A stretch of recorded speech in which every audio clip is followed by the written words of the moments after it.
বিশ্বজুড়ে মুসলিম উম্মার সংকট ও বৈশ্বিক ঘটনাবলীর গভীর বিশ্লেষণের নতুন প্ল্যাটফর্ম হিসেবে আল উম্মা ফাউন্ডেশন তাদের নিজস্ব ডিজিটাল প্ল্যাটফর্ম ও আল উম্মা জার্নাল এর ওয়েবসাইট চালু করেছে।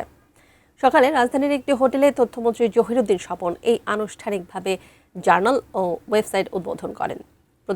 প্রধান অতিথির বক্তব্যে তথ্যমন্ত্রী বলেন, ডিজিটাল প্ল্যাটফর্মে যখন বিভ্রান্তি, বিভাজন ও উপরিভাগের আলোচনা দ্রুত বাড়ছে, তখন জ্ঞান, নৈতিকতা ও দায়িত্বশীল সম্পৃক্ততার ভিত্তিতে গড়ে ওঠা বিশ্বাসযোগ্য বুদ্ধিবৃত্তিক উদ্যোগ অত্যন্ত জরুরি। আল উম্মা জার্নাল ও ওয়েবসাইট জ্ঞানভিত্তিক আলোচনা ও গবেষণামূলক অবদানের একটি গুরুত্বপূর্ণ প্ল্যাটফর্ম হয়ে উঠতে পারে। তিনি বলেন, গণমাধ্যম নির্দিষ্ট চিন্তা বা ভাব বিনিময়ের মাধ্যম হতে পারে না।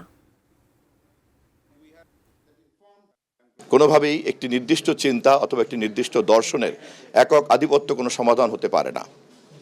আবার সকল মত বিনিময়ের একটি সুস্থ সংস্কৃতি না থাকলে পরে আমরা গণতান্ত্রিক সংস্কৃতি প্রতিষ্ঠা করতে পারবো না। এই উদ্দেশ্য যেহেতু এই জার্নাল ঘোষণা করেছে, সে কারণেই আমি এখানে উপস্থিত হয়েছি।